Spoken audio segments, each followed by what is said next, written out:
and I'm back filming another update video. This time I'm home in Bradford, and I just wanted to share what's going on back here, because I've been a bit quiet lately and I thought you guys deserve to know what I've been up to. So if you missed in some of my last email updates, I'm hoping to go back to Kona to Stafford ETS and then go back to Papua New Guinea at some point, maybe on the DTS outreach or after the DTS, or like just go and staff there at some point. I'm not really sure exactly what it's going to look like, but that's what happens and it's very exciting. So yeah, I'm hoping to go back. In case you missed that, now you know. I was hoping to go back in February, but I think it might be more like March now because of finances and things like that.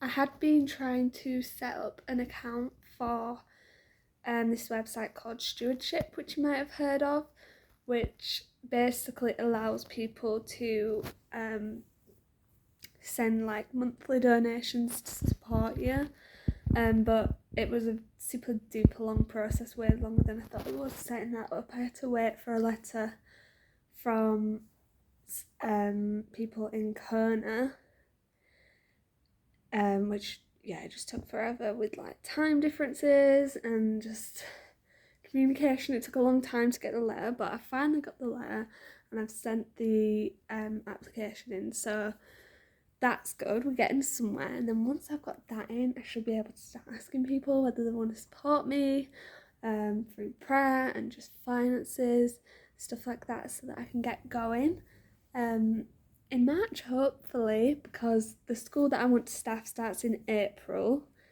On the 12th of January, I think it is. I'm so bad with dates. This Thursday, anyways, I'm going to be in London because I have an interview for my visa, which is a little bit terrifying because I don't have like the finances to prove, to kind of back what I'm saying. So please, can you guys be praying for that? I would really appreciate your prayers. And that God's favour will be upon that situation. Like, it would be so amazing if the person interviewing me like knew who I was and was a Christian, and they like totally understood that my finances are a bit uncertain at the minute, but I'm not going to illegally stay in the country. It's gonna be fine. So I'm spending today doing a lot of like preparing for that interview and like printing off as much proof as I've got that I should be allowed this visa. So yeah, do what I can do, and then I would love your prayers for what God can do, and He can do a lot. So yeah, I would appreciate your guys' help and God's help with that. And I'm trusting that it'll all be fine, and I'll get the visa and I'll be able to go in March.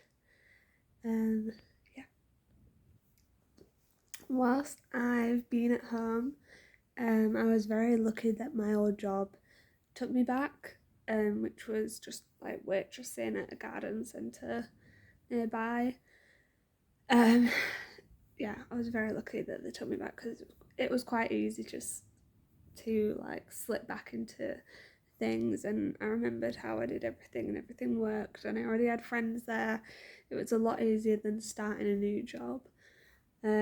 However, I will say it's a very different environment to the YWAM environment, so it has been a bit challenging, just with, I don't know what it is, just with like relationships with people, and things people talk about and stuff like that. It's just not, it's harder, a lot harder, even in, not just in my work friendship, but in my other friendships at home, a lot harder to stay out of like gossip and all this stuff compared to when I was away. So I've just been trying to like step out of these situations and dodge the gossip, but it is hard. That was a shock when I came back, I think so. But I'm very grateful that my manager understands, well, I don't know if he completely understands what I'm doing, but he understands that I don't know when I'm leaving. So basically I was just temporary Christmas staff, but now they're keeping me. So they're keeping me for the month of January, then they're going to speak about it and try and keep me for February, so they're taking it month by month, which works for me really well. And it means I should be able to work. Even though my hours have been cut down a little bit, I should be able to work until I leave. So that's really good news. To be honest, since coming home, well, I think when I came back from Kona, I had an expectation in my mind about how support raising would go and how it would be like fitting in to church.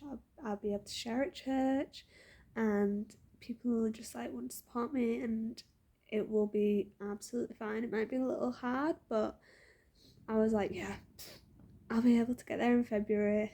It will be fine.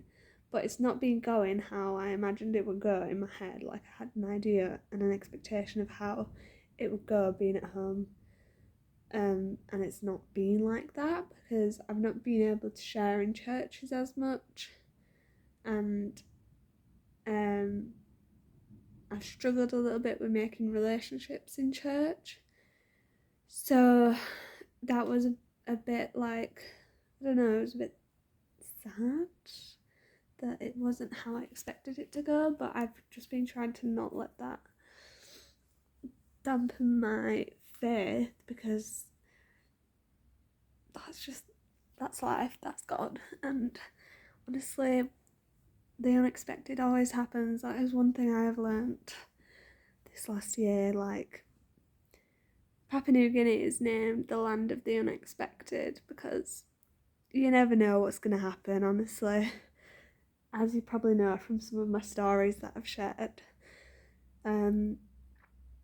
Yeah, so I just gotta believe, and maybe I'm trying to like think of different ways that I can get supporters and have people standing by my side, even if it's not how I imagined it would happen, it can still happen. Another thing that I've been thinking about since coming home and praying about quite a lot is how I believe that I've had lots of definite, God has told me in lots of different ways that I'm definitely going back to Papua New Guinea at some point. For example, words I've got like, someone saw a big white statue, which is like in Madang. I think I sent you a picture of it in my last email, but the big white statue is the lighthouse in Madang in Papua New Guinea.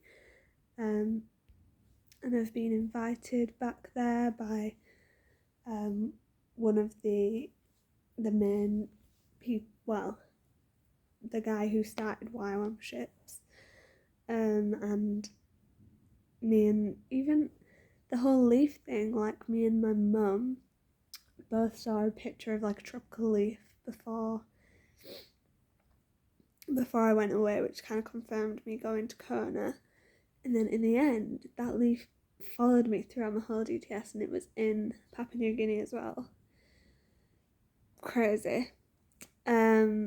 But that being said, I feel like I've had less signs and I've heard less about me going to Kona again, which is what I'm planning on doing. I'm planning on going back to Kona to staff a DTS. So I've just been pondering that, like, if I don't get my US visa, would I maybe just go straight to Papua New Guinea? Like, the idea of me going back to Kona is something that I would just love to do in my heart. I would love to go back. I would love to help facilitate a DTS and do what I did.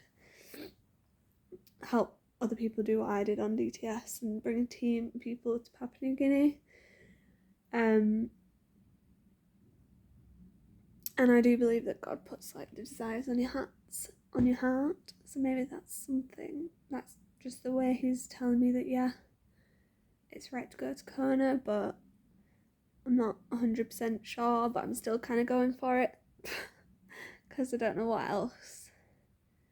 Yeah, I don't know. Just a little bit of confusion there. But I'm trusting Kona because it seems the right path, I think. Especially because I know people there, and yeah, I know a group of people there who are planning on going to Papua New Guinea as well. So it's like a nice starting base for being able to safely go to PNG instead of me flying all the way to PNG by myself. Which, I mean, it could be fine, but it's not what I'm planning on doing. So yeah, that's just a quick little life update from me in sunny old Bradford. It's actually very grey today. I can't really focus the camera, but yeah, grey. And yeah, I would love your prayers for this whole process and this whole journey that I'm stepping out of being at home, stepping into like staffing at YWAM New Journey. Yeah. Thank you. Love you all. Bye.